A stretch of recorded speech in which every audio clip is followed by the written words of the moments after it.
Oh man, I'm There's recording now. the French, Um, the French yeah, police.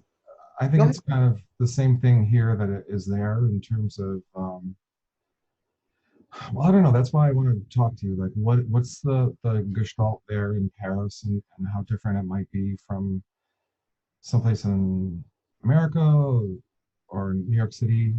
Well, I have the rest of my family's in California, and from what it Mhm. seems, California is pretty relaxed right now, unless you're in a central location. Like if you're in Los Angeles, I've heard that they're giving out fines for going outside and all that. Yeah.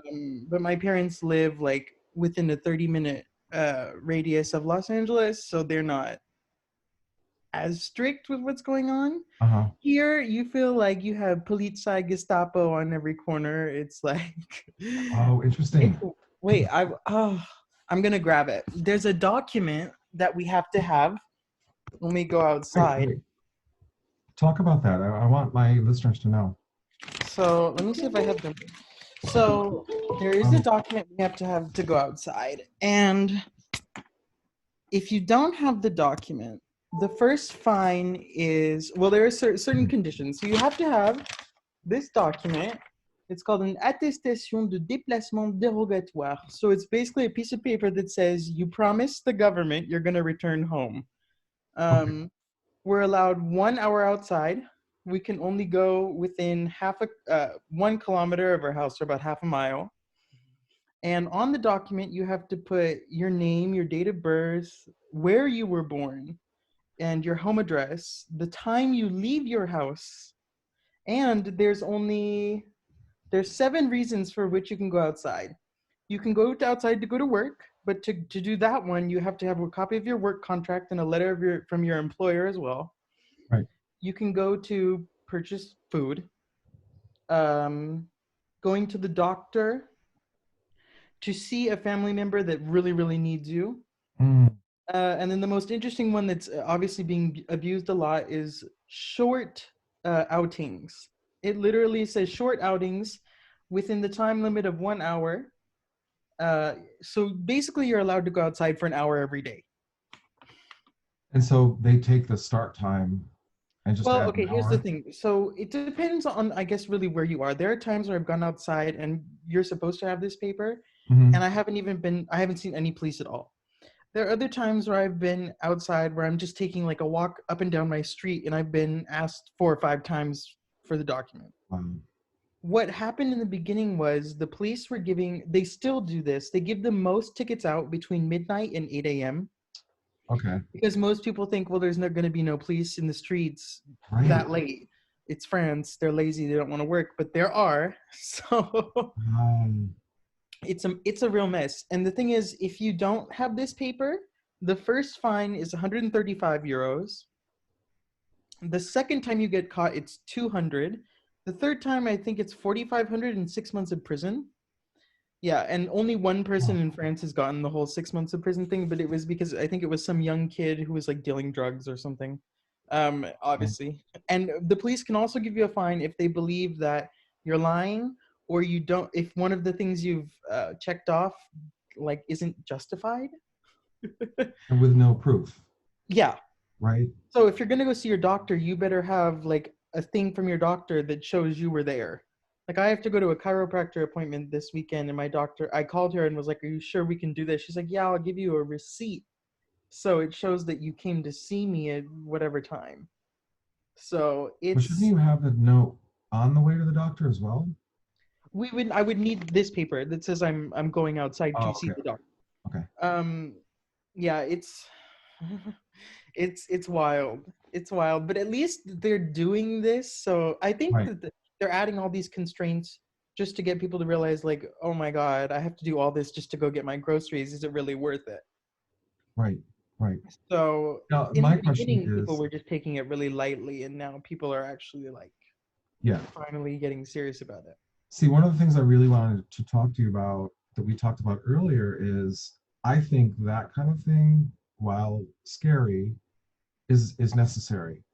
But I can't see that ever happening in this country because everyone's like, no one's going to tell me what to do, you Well, know? here's the thing: when Well, there's also that, but you also have to understand that the French people have a very weird relationship with the state. When the government declared, there's I think uh, three levels of a national pandemic plan here.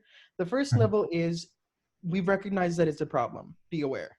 Level two is okay, we're going to go into quarantine and confinement. When they declared level two in France, it was right around the time when elections were happening for the mayors, like mayors of all the cities. Right. And the government said, look, we're going to declare level two, but this Sunday you have to all go out and vote. So the French people kind of saw that as like, what the hell? If you're telling us to stay home and then at the same time saying we can go out and vote, the Hmm. first Sunday, technically the first day of our quarantine started on a Sunday, and that Sunday, even I went out. I was like, people aren't going to be outside. Let's go take some pictures. It's going to be post-apocalyptic. There was a flail of people everywhere. All the parks and things were full. Oh, And people were just like, the state is telling us to stay home, but at the same time, they're telling us to go to vote. So what the hell is going on? Let's not obey the state. In France, as soon as there's a fine attached to something, people listen. right. Well, I think I that if mean, at I least think you that if guys it have a was like plan. that, At least France has a plan. Like we don't have a fucking plan. here's the thing. I, along with many friends, am on the side of like, okay, France has a plan, but it took them so long to declare it Hmm. because we saw what was going on in Italy, we saw what was going on in Spain, and then I'm just sitting here with my friends thinking like, what the hell is the French government doing? Every other country's canceled school. Of course, as a student, you want your classes canceled, but I mean, we saw all these other countries doing it, and we're just like, it's in France. Those countries border us. It's here. Why isn't the government? And the problem now is it's become the blame game Right. because to understand what's really going on, you have to understand some backstories. Like I told you, there was the municipal elections going on, Hmm. and one of When the was people that, this? hmm? When was this? When was Oh, now the? it would have been 3 weeks ago now. Okay. Um, oh wow, we've been in I know. quarantine for over two I weeks. know. That's like, but during Same. that Same here. time, during that time, there was a candidate from the French president's party that got into a scandal with all, like sending nudes in a video or whatever. So he had to leave, and the government replaced him with the now ex-health minister. And she's been basically the Macron's puppet, and she's running for the mayor of Paris. Hmm. Um, and she, in her campaign, I think this was a week ago, she said, well, I alerted the government in January about all this, and I told them that we could not have elections because this was going to be a problem. And now it's become the blame game. There's people filing lawsuits against the state, and it's messy. Politically it's very messy, but obviously the first concern of the government is to help keep us safe. um, Right. Right. After all of this, there's going to be trials.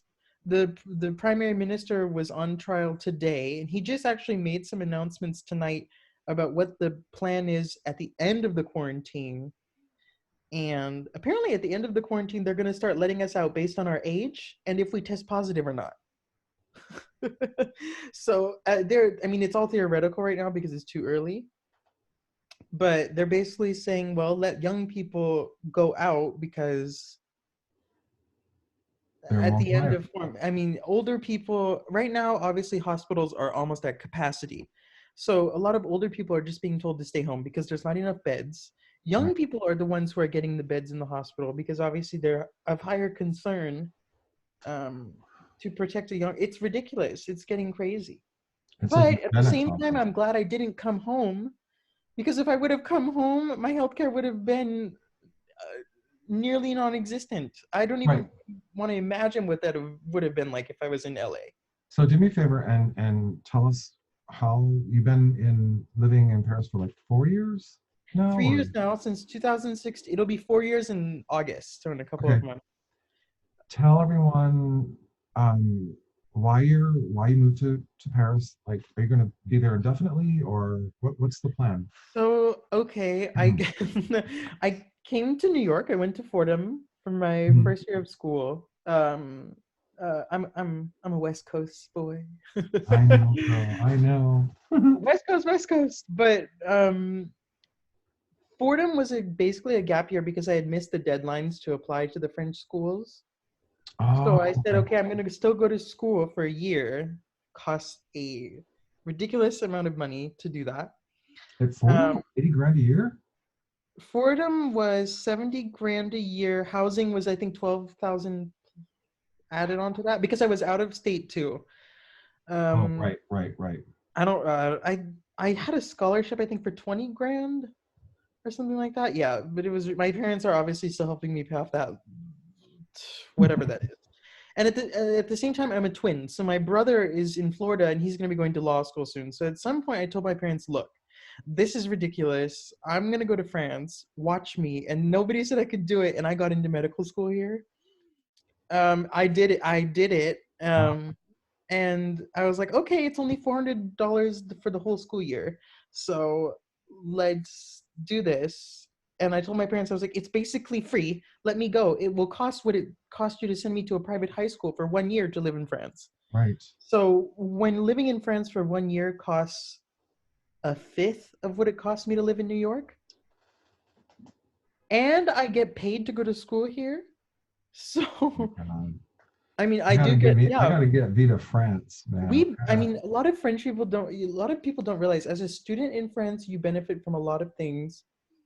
I mean, I get money deposited into my bank account every month from the government. Like it's a social aid, but I have a right to it as a student, as any Wow. student does, and it's to help pay my rent.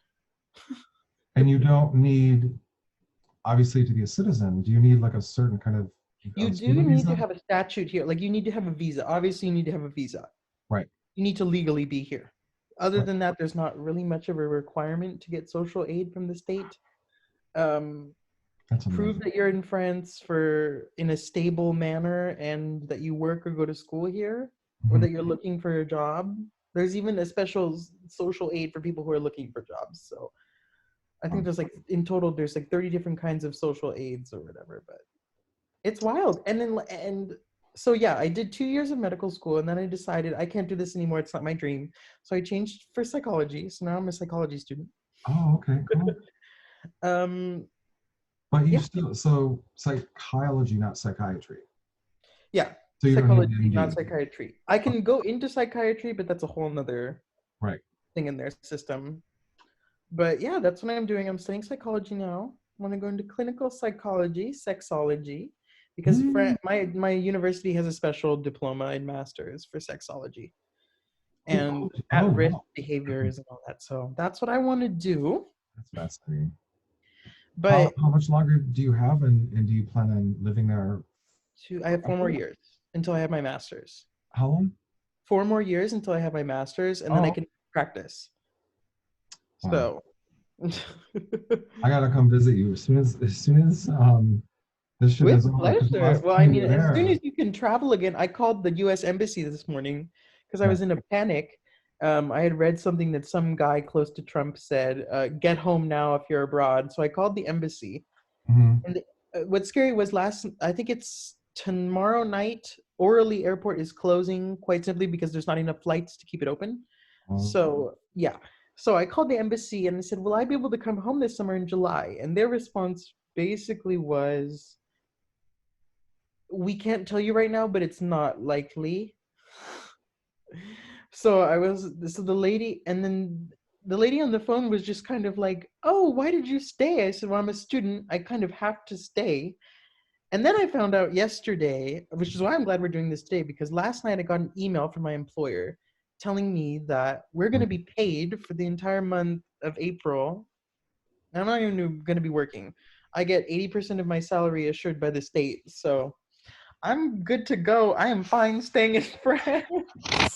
you know, like, oh, I don't want to go down the whole rabbit hole. I would love to talk to you, about the whole socialism, But the evil problem, socialism. it is a scary situation here right now, though. Like, yes, I'm getting my salary for not working. Okay, great. There's some social protection there. At the same time, the European Union has basically given tabula rasa to all of the states in the European Union, saying, write as many blank checks as you need. We'll help you later. So right now, what we're seeing here in France is the government is spending money left and right. And you don't see that consequence until you go to do things like go grocery shopping. Like last week, I spent, I think, $50 stocking up on food for a week. And this week, I bought similarly the same kind of stuff. I spent $20 more. And prices are shooting up surely but slowly. Oh, It's gonna be crazy. It's gonna be crazy here in the next few weeks. I that's what I keep hearing in general, like in this country as well, like the numbers of cases. Because oh, one other thing before I forget, I wanted to ask you. So there's an appalling lack of supplies like personal Mm, protective equipment and testing and ventilators in this country. What yes. is it like there? Like, do you Well, guys have enough? Do the healthcare workers have enough that they need? it started out in I can speak for France. I know some other countries have other difficulties. In France, the I went out and bought face masks when everybody was saying this was just the flu. You don't need to be worried. About a week before the government seized all of the face masks. Oh, What happened was, I think they said it was in 2012, the government decided, well, we have this certain stock. We're not going to produce any more face masks. We're good. Obviously, that is not the case. right. The government requisitioned all of the remaining face masks in all pharmacies, stores like Home Depot and stuff like. They took them all and said they're not for the people anymore. They're for the hospital workers. They Okay, seized. The government can effectively do that here because it's a social healthcare system right. run by the government, so they can do that. Slowly but surely, masks have been coming into pharmacies, but that Hmm. is only because of solidarity efforts made on behalf of companies like Dior, Louis Vuitton, and believe it or not, the luxury designers are making our face masks. Yeah, well, same. Dior, you see, Dior. Well, obviously, look, these luxury companies they produce perfume. One of the key components in perfume is alcohol, and you need alcohol to make hand sanitizer. Right. Hand sanitizer was one of the first things that the government said, look, no price gouging is it's illegal. They limited it. I think it's 500 milliliters. The maximum price you can charge is 4 or 5 euros. Mm. The Mm. government set a maximum and minimum price for pharmacies to charge. Um, and that set off a fiasco because pharmacists were saying we're going to lose money and la la la. So the government has promised them reimbursements for things. It's a real mess. Um, as of now, there's a lack of supplies for the people, for the medical people fighting on the front lines. There's more than enough. They're getting masks delivered daily. They're getting hand sanitizer delivered daily. I think, oh God, it was just yesterday where Macron said here at the end of May, because what happened was we were buying respirators and things from China, or they were sending them to European countries because they have so much material left over from what happened there. So they're sending Yeah. it to countries that need it. But France is working on producing tens of thousands of respirators here by the end of the month. Things are being rolled out progressively. It's it's wild. And then to talk about the whole testing thing, it changes from day to day. What Yeah. we hear is here by the end of May, the country will be labs in the country will be capable of testing. I think 500,000 people a day. Um, but 2 weeks ago, that was different. We heard that they wanted to test us all at the end of 1 month to see if we were positive or negative to go back outside. Uh-huh. So we're getting mixed messages. I think today I read in the national news that 70% of French people judge that the government is not telling us the truth, which is definitely the case. I think Really? that's just a general sentiment everywhere is that people just don't trust what's being told to them. We get a televised thing every night from the Minister of Health telling us the numbers of people infected, how many people are dying, and it's slowly climbing. Yeah, yeah, but there's stuff that we don't know. I'm pretty Hmm. sure there's a lot of things we don't know. Wow. Yeah, it's I somehow thought, I mean, it's still there's things that sound better there than here. Here it's well, I just mean, we don't have to pay fucking shit show. $1,300 to get a coronavirus test. Right, right. I And mean, you that's could it's even not get our them. fault if we get coronavirus. So Wow. So, um, what are the numbers there, by the way, for infected and death? actually, I can You look know? that up. I can look that up for you. Oh, that's actually better. That light. So this is coming from Santé Publique France, the official one. They're published every night around 8 o'clock here. So in France, there are 56,989 cases confirmed. That number is very off. The Minister of Health stood before the National Assembly last week and said he already thinks it's in the 100,000s. Oh, really? It's just because we don't have enough tests. They don't Right. have the capacity to do all of it. It was a brutal shock to the system. You have to understand that in France, things move slow. Mhm. And when something like this happens, it's like, let us get organized for a few weeks and then we'll tell you. Right. The death count today went up by 502. So we're at 4,032 deaths. Hmm. 12,400 deaths in Italy. So we're slowly but surely approaching the number of the Italians. Mhm. I think Uh, we're at 80,000 deaths right now. yeah, it's. Oh, I saw something this morning that came out from the White House about that whole flatten the curve thing. And originally, if we had not taken action, it would be in the millions of deaths. But the White House wants to reduce that to a few 100,000 deaths, which I Yeah. don't think will be the case. Yeah. And they're kind of cool with that, like they consider that winning. Hmm. Meanwhile, Let Trump me knew tell you about this: as a this. student who, as someone who was in medical school, I understand the basics. If people are going to die, it's an inevitable fact that people are going to die from this, whether they die of, well, now we know that a girl 2 days ago died, I think 2 or 3 days ago, she was 16. So people now that are under 20 are dying. And a baby in America, I saw a baby in New York died last night. So I was just like, okay, inevitably people are going to die. If you can reduce the amount of deaths to any lower number than what's being predicted, it's a win for anyone. It's terrible to think about being successful in um, controlling a pandemic in terms of the number of people that are going to die, but people are going to die. It's a fact that we have to accept. If Right. we can make sure that a few 100,000 people die versus several million, that's obviously better. It's crazy to see, but I it's guess happening. my issue with that, I mean, I'm not disagreeing with that, but the problem is Trump knew about this shit at the end of January. He was briefed on all of this. He didn't There were do studies at Johns Hopkins where they were doing simulations of of a pandemic, right, and the right White from House Johns was Hopkins. alerted. It's the same case here. The health minister got word of, oh, don't worry, I started smoking in medical school here. It's a French thing. And I'm also, and as someone who went to I'm gonna medical get so school, much shit from my family when they see this. Oh god, um, I'm dealing with it. Okay. uh, oh God, what was I saying? I lost my train of thought. Oh yeah, so like I told you, the health minister here said she got an email in December, alerted the president himself in January, and they were just like, look, we need to have these. They were more concerned about other things because it wasn't in France yet. And then Right. I think what the real shock was when, I think it was in February, there was like 2 or 3 people that had got coronavirus and we didn't really know what it was, and then they died. And people were just kind of like, okay, these three isolated cases, of course it's in Paris because there's a whole bunch of Chinese tourists coming in and blah, blah, blah. What really scared me was that at the end of February, I took a trip to Spain. I went to Madrid and then I came back and then I found out that in Spain, it was just going like haywire, the Right. situation. Have So you I been thought, tested? okay, hmm? Have you been tested?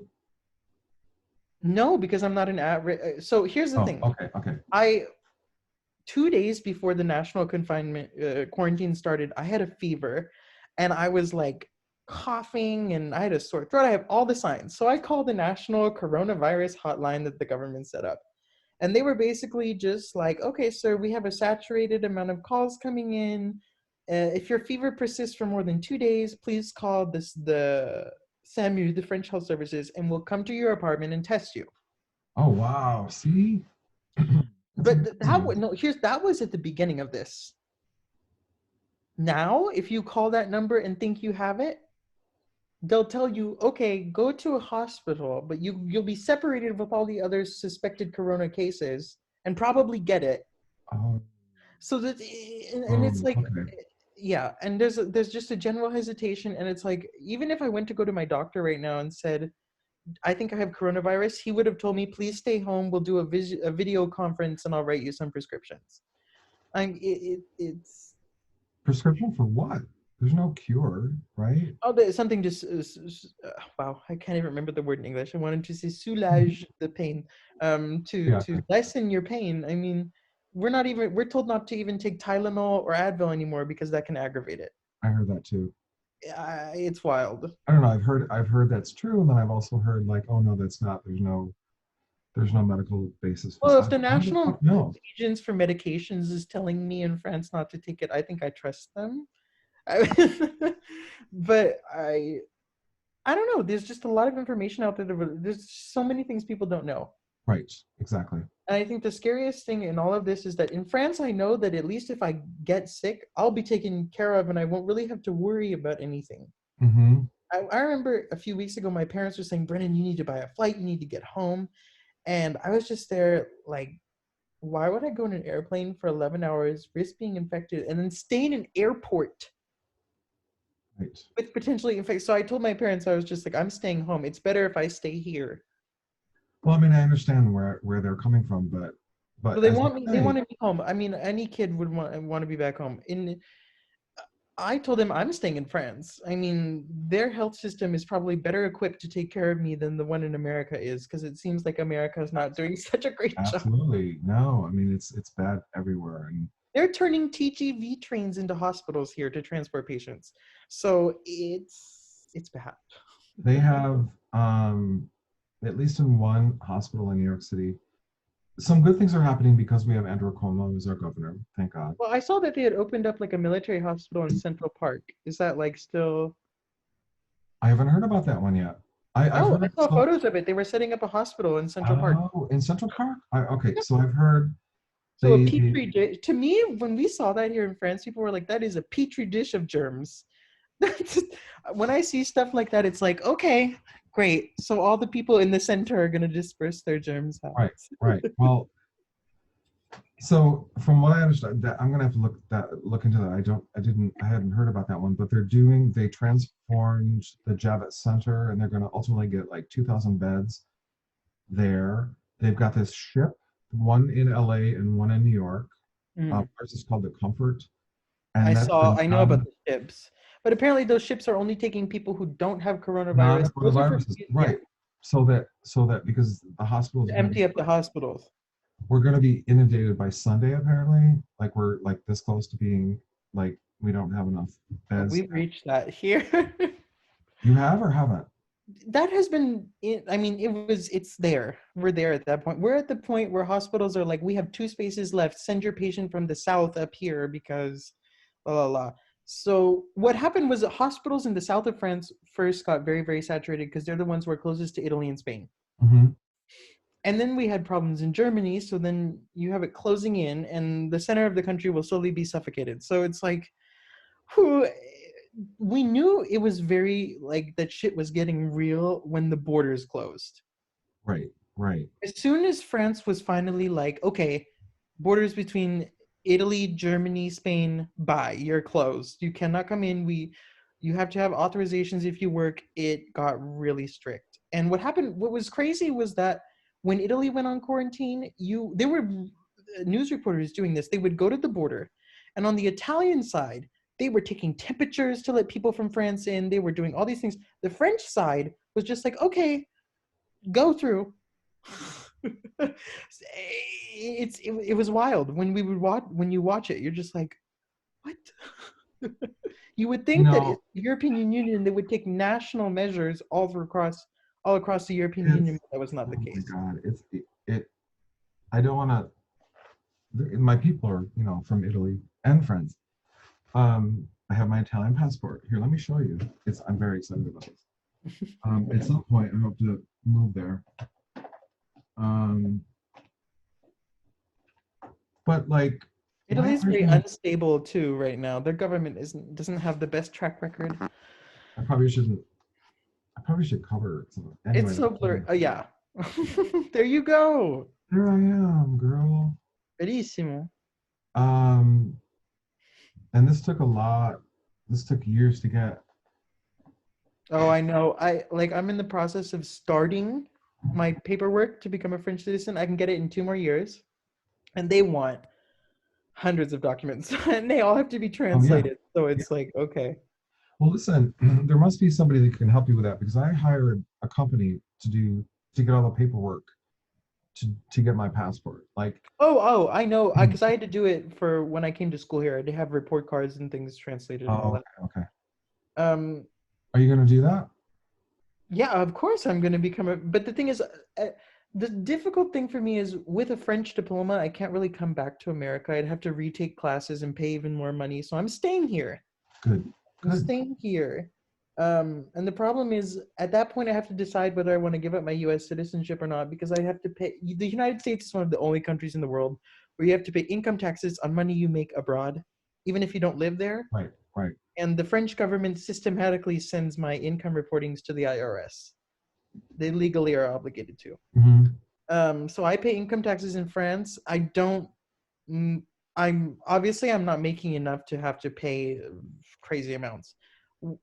I'm talking about like when I have a job in a I have my own little cabinet and I'm seeing patients. At that point, I may have to consider giving up my U.S. citizenship because I'll be broken by taxes.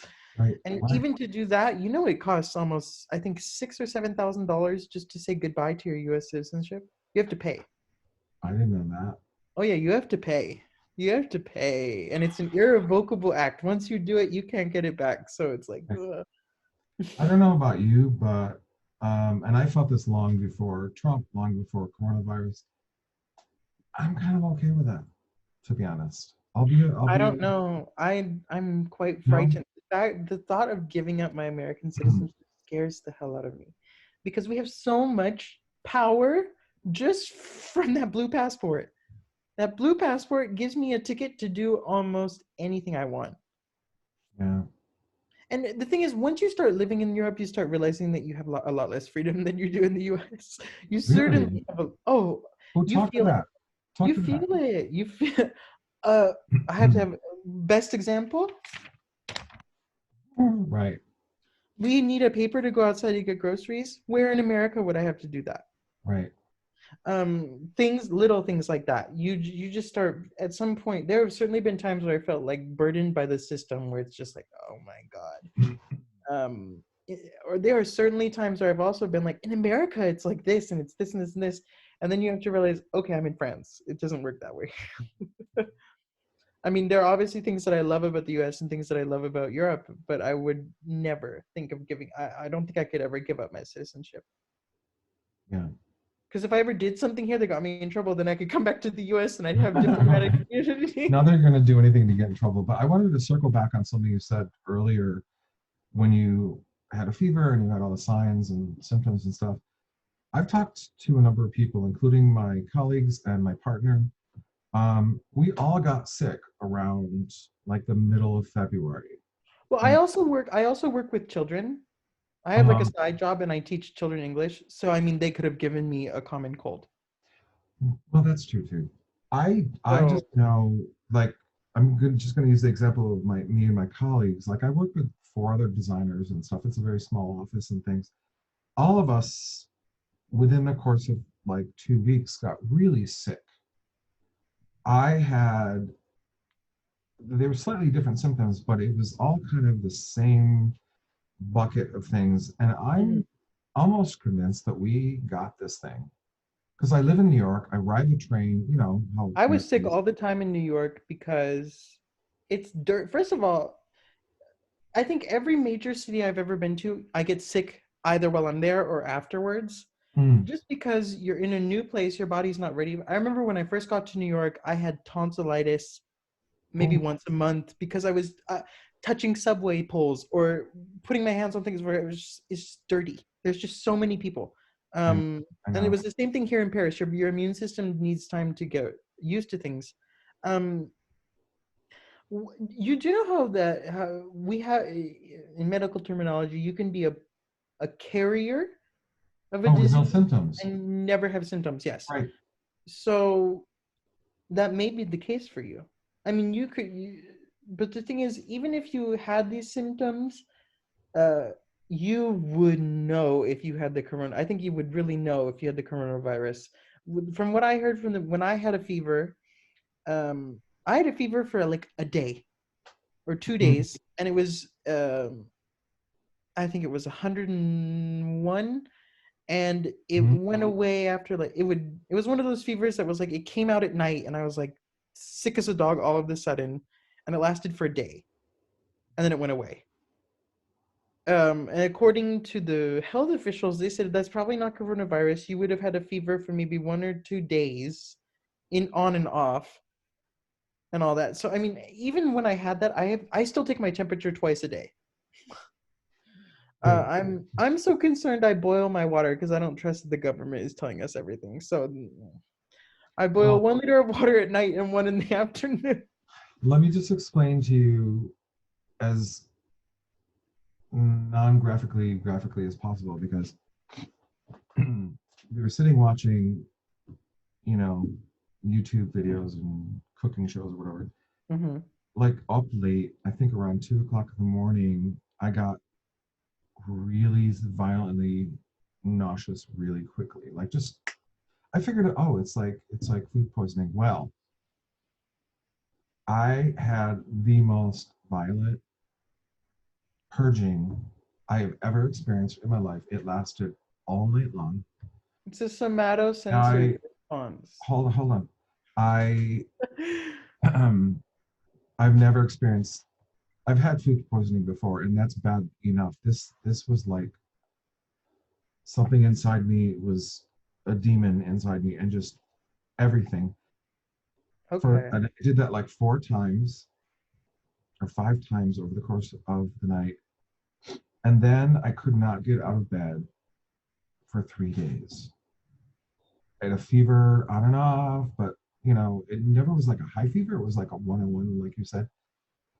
I've never had, again, typically, my experience of having food poisoning is it's like horrifying for like 24 hours and then you just feel better Mm-hmm. incrementally every day. It took me weeks. My my ribs were bruised for weeks because of the retching. Like it was Okay. horrifying. So I don't know. And then again, all my colleagues had something, except for the violent, The the vomiting vomiting. thing, all had a similar thing within the course. I was the first one to get it, and then it just went through all of our. Don't forget that could also be a gastroenteritis. Gastroenteritis was a thing. That's what they were telling us here too. In February and January, they were telling us it could be gastroenteritis. You could have diarrhea for 10 days and you could be sick. Okay, gastroenteritis is very common. You could eat a bad oatmeal one morning and that causes gastroenteritis. You could not wash a tomato and that could cause gastroenteritis. Yeah, Uh, eh, there's a lot of things. First of all, coronavirus is not a foodborne illness. right, right. No, that's uh, true. I don't know. I'm. it's coronavirus mostly affects your lungs. So if you feel like you cannot breathe, please call 911. That's true. That's true. Yeah, and So the thing is, far, it's scary for me because I had those symptoms in the beginning. I had a fever and I was like coughing, so that okay, I'm gonna take my inhaler. I'll do whatever I can. I have a humidifier. I'll put that on. Coronavirus basically feels like you're drowned. If it's pneumonia, you just feel like you're right, drowning. If right. you've ever had bronchitis, it's that times 10. Oh So God. Do you know anyone who's had it or I know a lot of people who've lost family members to it already. really already? I have one of my best friends here. He called me, I think, a few days ago and said, "Yeah, my grandfather died, but don't worry, he was 90 something. He lived a good life." Okay, in cases like that, you're just like, well, great. He went out in the pandemic of the decade. And Right. then I have other friends that are just like, yeah, my uncle got it and he's in the hospital, or like my family member died, and you're just like, oh my God. And then there's people like me who have my grandparents who are still going out and meeting their friends and things, and I'm just like, Really? stay home, stay home, Oh elders. my God, I You're an know. at-risk population. Yeah, no, it's difficult, and it's certainly difficult in places like California to tell people to stay home because they Mhm. have so much more space. Right. Right. In states I where mean, people aren't piled on top of each other, like in New York, you have space, you have your own backyard, you can do whatever you want. I don't see why they're complaining about the quarantine. I really do not. well, yeah, when I walk out to go to the market or the pharmacy or something, I live in the the tip top part of Manhattan, inward. Mhm. You know that. Wow, Um, you're far. You're, I'm in upstate Manhattan. I know. Um, what's alarming to me, though, well, like I mentioned, we have to wait in lines, for the soup. I didn't talk about that yet. We have to wait in lines for the supermarket, the pharmacy, the what stores are open, which is most are not open. So that was kind of jarring, but it's important that they're only letting a certain amount of Mhm. people in and everyone's wearing masks. Like it's so fucking dystopian. But then I see at the corner of the bodega that I go to, to get juice and cigarettes or whatever, the same like four guys hanging out, like nothing's wrong here. And the It store inside, um, the two women behind the food, like they make all this food, and it's sort of like in a buffet thing, and they're not mhm. wearing any masks, and I mean, I get it because they're hard to breathe in and stuff, but it's like, you know, it makes me real like I If you don't get mind me asking, anxiety. what is the cultural demographic of the area where you're seeing people not respecting the rules? I Well, promise I'm gonna make because um Inwood is a weird animal because it was initially Irish and Jewish, and then they moved out to the suburbs, and then mostly Dominican folks moved in. mhm. And now it's a mix of like Dominican folks, a few Irish people left over, and then gay people who are in the theater and the arts and stuff. Oh, Um, days, please stay at home. Oh my God, you heard I about what know, happened in Madrid? In the beginning of the quarantine in Madrid, there were guys that were hosting like group things and they got arrested because a police officer infiltrated and it was nuts. I Um, know. I mean, every time I walk out of my house, I get anxiety or I want to cry. no, I no, get all people really emotional. shouldn't. The thing is, there's obviously a lot less people outside now than there Yes, was a week ago. So you yes, really, a lot of people think there are still too many people outside. We can both agree on that. Even today, if I look out my window, there are people that are abusing it. You're allowed to take your dog outside. That does not mean you can take your dog outside every hour to go for a 2 hour walk. Not possible. I know it. There are people that go out. I looked out in the street today, and there are times of the day where it's empty. There are times where I'm just like, it is the petri dish. You are all breeding the germs. No, go inside. I know. I Um, know. It's just. and it is cultural because when this arrived in Paris, um, the most cases were in the north of Paris in an area called Saint Saint Denis, which is a very hot topic of discussion. It's because it's become there's a high Arabic concentration up Mhm. in the north of Paris, and that's where a lot of these cases were coming from. And already they were like, okay, this is SARS, Middle Eastern Respiratory Syndrome, and all this. Um, Oh, MERS, right? yeah, MERS, yes. So people were like, okay, all these Arabic people, it's their culture. They like to be outside. They like to have open markets and blah blah blah. I've been to areas of the city during this confinement where it is primarily populations that are Jewish or Arabic or Chinese or whatever, and you see differences between cultures. Some people respect it, some do not. It's terrible to Mhm. say to say it like that, but I've seen it with my own eyes, and you see higher police presence in those areas, giving people tickets because they don't understand stay inside. And sometimes it really is a cultural thing. Right. Like with French people, the first day of confinement, people here have such a weird relationship with the state. They love the services the state provides to them, but at the same time, they complain that they pay too high of taxes. It's the class Are you in the fifth arrondissement? I can't. I somehow fourth. I'm at or best. you're in the Best. Marais. Oh my God! Yes. Look at you. My favorite. It's one of my favorite sections. Oh man, I gotta come visit you. Last time we were there, we touched base, but we were only there overnight, so we didn't have enough time to come visit you. When were you here the last time? This was like 2 years ago, 3 years ago. Yeah, I was in this apartment. We were in London for like a week, and then we did the Eurostar, and we just were like a day overnight, Well, half a that's day. another thing they've cut. All train services, 6% of trains are running. You 6%. And mean those the metro 6% as that are well? running are medical trains. The metro still work. There's about 30% of the metro network that's open. Buses still work, but buses are reserved for hospital people. Ubers now are reserved for hospital personnel. Oh, good. Mm, the situation is just well, we're being reimbursed for our metro cards this month because we're not using it. And it's wild. It's it's unlike anything I've ever seen before. I hope I and the sad thing is I know that we're gonna see more and more of I this. know, I know. That's a thing. I I got wanna, in I an argument wanna. with my dad earlier. I said if we would have listened to Greta, this probably wouldn't be here right now. I know. Listen, I want to end this on a positive note. I want to talk to you about what you made for dinner. What I made for dinner. Well, recently I've decided that if I'm gonna live in quarantine, I'm gonna eat good. So I'm gonna eat good. Uh-huh. Tonight I had, because they're in season, I had white asparagus with green asparagus. Ooh. I took some fresh garlic, minced that up, put it in, and then I have the champignons de Paris, these mushrooms that are grown in Paris all year round.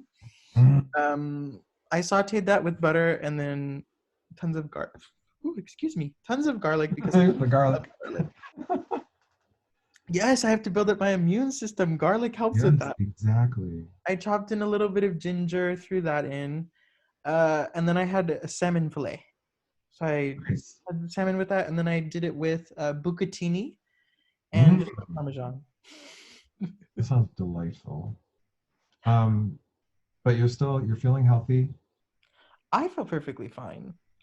Like I've said, my daily routine now consists of me going to bed at 3 or 4 in the morning, waking up at noon, doing my. I wake up around 11:30 noon. I'll Hmm. have a coffee, and then I have brunch because at that time it's like, okay, let's have a huge breakfast lunch. I do my classwork until like 6 or 7, and then I call people. I have calls all night long. Yeah, me too, man. Like I'm not. I use my phone more now than I did before. Me too. I'm so. This is so non-typical for me. I'm reaching out with video chats and things. So this is. I should have said this at the beginning. So Way Off the Record podcast. Is What did you plugging start your along. podcast for? Huh? What did you start your podcast for? I Like, what is your started it basically to give voice, literally voice to my fascinating, interesting friends. Like really, literally the germ of it was like I have so many cool, interesting friends in the arts or all different sorts of things. And all of the conversations that I've had with them over the years, like I always think in the back of my mind, this is some really interesting shit. Like these people are really fascinating. And I think it, I really just started it for that because I have a lot of cool friends, yourself included, that um, I think people need to hear from, and they're not typically the kinds of people that you're going to hear from. Hmm. Um, I have some somewhat famous people that have been on the show, and but mostly are just friends or friends that are famous that I've made friends with. And that sounds fucking pretentious, but um, and then this is a sort of sub series of like check-in episodes Okay? just to make sure that my friends are okay and what their experience is like. And do me a favor, let's Please end do it. not worry about people in Europe. We are being very well taken care of. I know. I'm more worried about my friends in America because I know I already have friends that are coming to me saying they've lost their job. Can I help them a little bit this month?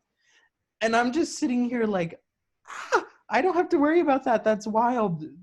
Please. Yeah, yeah. All of the bartenders and waiters or The service service people. industry, I don't think One. we got a message from a social psychologist at our university saying they're basically gonna have a field day with all of this when it's over, because they're expecting a new baby boomer generation, Right. uh, so many divorces, so many different changes and things. It's wild, and I think that in 10 months from now we are gonna see so many more. There's gonna be a lot of things. We will see a lot more births. Mhm. We will see a lot of people leaving their partner or divorcing or separating. Our attitudes will change. Our attitudes will change.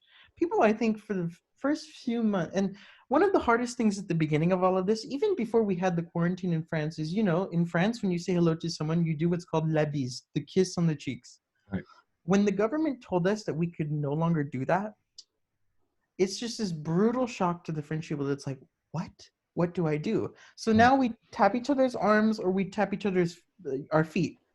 And it's just like there's this new social code because of germs. Right. Here's the thing. I still do the kiss on the cheeks. Mm-hmm. If people are willing to do it with you, I still do it because it's like it's in the air.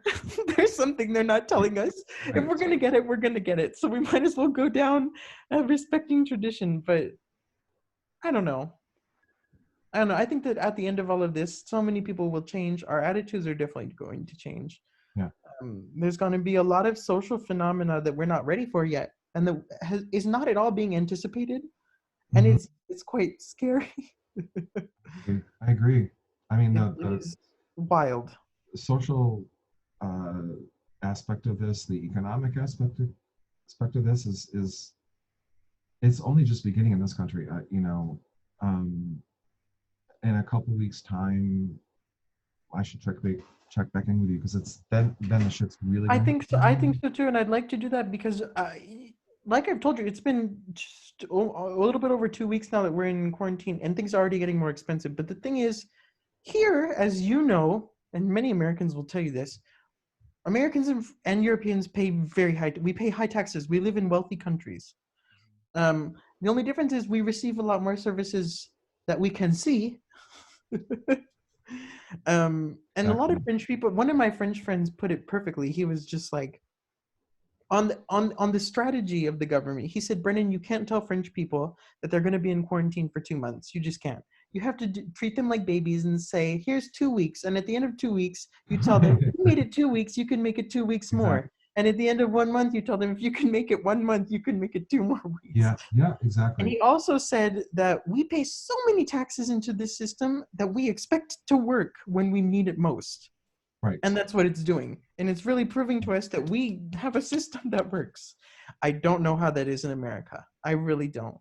I can only imagine how Not good. scary it is if you have no financial security, no investments.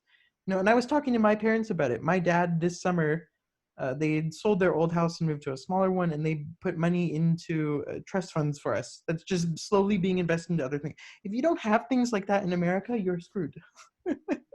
There's financial security in America is the hardest thing that Yeah. most people will ever come across. Well, I'll tell you what. We've already pretty much made up our mind. We're going to move to Europe. Just there's so many things we could talk about. This could go on for hours about what's going on in this country. There is like literally pretty much every state in the union does not have enough PPE for their medical staff. They're using the same mask week after Oh, week it's the after case week. here too. It's the case here too until the end of, I think, but the scary thing is they're telling us at the end of April we'll be able to take care of this. We need it now. I know. Same here. It's That's just um it's a wild time. We're living in wild times. 2020 started off with people thinking World War III was going to start, and I now know. this. I I'm know. waiting for the third part of 2020. I just cannot wait to see what it's going to be. And the thing is, people are saying this summer we're going to go out, we're going to party, we're going to spend all this time outside, and it's like Yeah. outside. Yeah. That's scary. That's germs. Why do you want to send that? I don't know. It's going to be an interesting summer, and the worst part about all of this is that the first day of spring we spent in quarantine, and now it's finally starting to get sunny, Hmm. and we can't go outside. And the sun is starting to go down later. I mean, as you know, in the summer here, the sun doesn't go down until almost midnight. I know. I love that. I love that. I And still haven't been able to figure that out. Like in we terms live of in different hemispheres. It's because we live in different hemispheres. That's the simplest answer I can give you. okay. Because I've It's looked at like latitudinally, longitudinally, whatever. It seems like not that much further than up than New York, but I guess it is hemisphere issue. and it just has I to do love with it. positioning. I love But it is wild in July when you can go outside until midnight and it sun goes down at 11:30 at night and you're just like, it. Yeah. wow, I it's fun. know. This better be gone by the end of May. I want to get outside and get into the sun. I am as pale I as a ghost. I Pale don't as a know about ghost. the end of May, maybe the end of June. I don't know. We'll have to see. Here, we're Okay. supposed to reach the peak of the pandemic by the middle of this month. Within the next 2 weeks is when we're supposed to reach the peak. Okay. And then they said that it could take 3 to 4 weeks after that to return to some kind of stabilization where you have less than 100 cases a day, Mhm. and whatever the criteria they're going to create will be. It's not going to be for at least a month. We're waiting at least a month, Yeah. maybe two. Yeah. I think so. Because France, the simple fact is that France waited too long, and we're all aware of that. We're all aware of it. Yeah. Yeah. It Here too. stuns, as someone living in France, it stuns me, and it stuns my French friends. My French friends, most French people, when they saw what was happening in Spain and Italy, I was panicking. I was like, what the hell is France doing? Why is it taking them so long? We're in the European Union. We should all be doing the same thing. Everyone can get sick. Mhm. The French people were just like, Brennan, it's a flu. Don't worry. And I was sitting there telling them, you think I'm crazy for buying masks? Watch what will happen in 2 weeks. You Right. think I'm crazy for doing all this shit? Watch what will happen. And now I'm just sitting here like I told you so. Right. It's I don't know. There's a lot of, and now, like I've told you, it's become the blame game of let's blame the government and what they haven't been doing. Because without a doubt, we can say that yes, we have a good social system. We're protected for what's going to happen, but we could have prevented a lot of things. Right. And it's important to blame the government. There's already um, been tons of meetings in the government where they're talking about how to deal with this if this ever happens again. That is the most important thing. Right. That's good. Europeans are great at that. They're like, okay, look, we screwed up. How are we going to fix it the next time? Right. That's huge right there, though. You know. That's the most important thing. I really don't care. Right now, their biggest concern is um, gestioning the managing. That's the word in English. Oh my God. Do you see? The managing or just simply dealing with all these sick people. What are they have plans to deal with all of this. They may not be as effective, but it's to reduce the amount of deaths. That is the ultimate goal right now, is just to keep people safe. Right. I want to know what's going to happen after all of this, Right.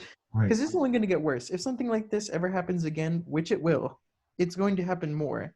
I hate it when people, sorry to say this, my own father, the boomer, yes, he's a boomer. I literally was like, okay, boomer, we are almost 8 billion people on the planet.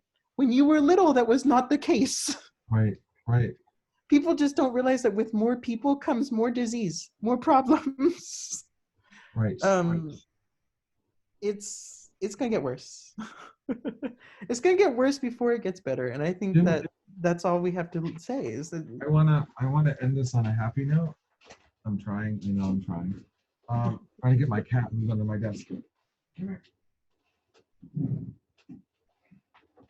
This is Tito, hi. Tito La Pot Shop. Yes, He doesn't like to be held. Um, that's with most cats. do me a favor. Say something in French. A parting, hopeful phrase. Anything you want, and then tell me what you're saying, because I'll try to understand. So in French, when we and it's funny because we get this in our emails from professional people in that school, whether it be school or work, they'll say bon confinement, which means have a nice confinement. And that is how people will end Oh, emails now. They'll say bon confinement. Isn't that okay, so sad? It's a nice, it's very polite. You say that it's like saying bonjour, right, or bon appétit. You say good confinement. right. Bon confinement. Or you can say bon quarantaine. Have a good quarantine. And the thing is, it's funny at the same time, but it's also very sad. Yes, exactly. I did want to ask you though, are they clapping at the windows in New York yet? Yes, yes, yes. Okay. Does And does I it happen miss at it eight every o'clock? day. I miss it every day. It's a certain time every day, I think. And Here it's at 8 o'clock every evening, and that's another thing that was very fascinating to me, is how that brings people together. In the first, I think, few days, not a lot of people were doing it, and now everybody's doing it, and It's one of the only times in the day where you get to see other people. Yeah. Yeah. And I it's mean, very touching. I cried one of the some of the first days that we did it. It's very touching because it's it's like, very moving, isn't it? I mean, look, wow, I think there's going to be a lot of good that comes of this. Um, that there has to be, you know, and just mean in terms of people's interaction with other people. You know, New Yorkers, they're not typically, I mean, you know, we're not, New Yorkers are like, let me live my life. What do you have to do with me? yeah, What is your concern? but it's like this is so much more intense than, that's a conversation for another time. It's so much more intense than it was after 9/11, because there's no end and there's so much unknown, as you said. That's the scary thing, is just we just don't really know what's gonna happen. I know. Can we check in with you again in like a couple weeks? Make sure Of that, course, I'd love to. I'd love to, because I myself don't know what it's gonna be like in a couple weeks. So you'll see me with much longer hair. me too. The- Well, look, I'm Oh like my God. I fucking decided Mothman. to like trim my face hair last night. I was like, okay, it's getting itchy, have to trim. And I, I was just like, oh, I wanted just, to look like a caveman at the end of I'm this. just past the itchy stage, and I'm like letting it grow as a sort of marker.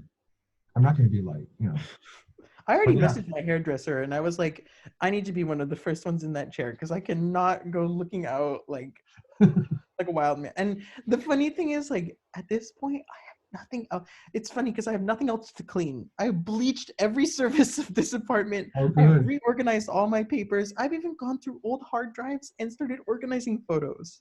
Like, I'm at that point. It's gonna get to the point where I've watched almost half of Netflix in a few. Brendan, thank you for Well, this. thank you. We're This going to has check been a in with very, you in a very couple weeks. entertaining talk. I'm glad I had some human Yeah. interaction today, some more. It's so, God, it's so important. Thank you. I have And broken the rule once. I did break the rule once and snuck out and went to my friend Baptiste's house and had lunch with him because I was just like, you know what, screw it. He's living in an area of Paris where a lot of richer people, very wealthy people live. mhm. And a lot of people don't realize this, but 20% of the population of Paris left Paris before the quarantine started. Oh, I didn't know that. And they went to the countryside, to the beaches, because they all thought, oh, look, that's open air. We're going to be able to go outside, which is the case for people who went to like their family farms or their family homes that are huge estates. My friend lives on the side of town where there's a lot of wealthy people and it's empty. So there's no police. So I took the metro. We had lunch together at his place. It was nice. And then I scurried Yeah. back home and ran so I wouldn't get caught. Oh, God. My one time of human interaction. Oh, man. It's nuts. Oh, go with And us. it's changing people's social behaviors even on dating apps. I was gonna say, like, even on Grinder. I Mhm. literally had to change my thing to say after confined, like after Yeah, yeah, quarantine. yeah, You fools, like, yeah. please stop. Stay Just send home. me your dick pic. Like that's all I can really do right now. You know, all the other Literally. pictures. And people are very insistent. And I'm just sitting there like, you know what? When you get corona, it is not my problem. Right, right. Ugh, on that note, thank you. We'll I talk look forward to again speaking to you soon. in a few weeks. Yes. Say that Stay again. sane. I found that one of the best ways is to meditate. I meditate every night now and it helps. All right. Send me a little link about that. I have to figure out how to do that. I'm gonna send you some notes after, Of course. because I'm gonna like extract the audio and put that in the regular Do what you need podcast. to do to make us look good. I'm, we are what we are. You look adorable. Um, I have been wearing the same thing for 3 days. oh, me I too. Well, I I am put this on. I put pants on for this interview, so because I don't want to be like creepy. I'm sitting in my bed. I'm literally sitting on my bed. Oh, it's so good to see you and hear your voice. It is, and I miss New York. I would never come back to live there. You I would miss have Paris. to drug me and convince me, put some idea in my head to tell me that I should come back and live in New York. Oh no, no. Listen. I'm going to be your neighbor in a couple years, and hopefully less than a couple years in Hey, Paris. please come to Italy when the government is more stable. Right now, they have more dissolutions and people changing Oh, I'm left not. and right. I have no desire to move to Italy. I'm gonna. It's either France or Spain. I don't know yet. Oh, I love. Let me take choose Spain. Choose Spain. Yeah, yeah. So much more clean. So clean. I know. When I went to Spain, I was like, oh my Yeah. God, they all smell so good. It smells so clean. Everything smelled like lavender. I was just like, oh my God, Spain is so clean. Mhm. The streets, oh, so clean. No trash. Yeah, yeah. I know. That Even makes their sense. metro is clean. Oh my God. So and Spain is I actually like Spain a lot more. It's more my rhythm. It's Yeah, very like yeah, me too, me too. wake up. Today will get done if I feel like it. And I'll Right, have lunch at 2 and go back to work. And then I'll finish my day when it finishes. right. they're To just that, they're so much happier to that. to You that. thinking anything? Tonight, no. I Okay. also don't drink very much because I get that Asian glow. Oh, Oh my God. Thanks, mommy. I prefer actually to have my joint in the evening. okay. So All right. Well, thank you, and we'll talk soon. yes, I look forward to it. All And right. thank you for having me on your show. I've been wanting to have you on the show since long before coronavirus. So I didn't um, know that. I'm thrilled. Now I don't know how to end the video. I'm How do just you, gonna hit leave meeting and hope that it ends. oh, leave meeting. Wait, pause, stop recording. Okay, bye. Okay.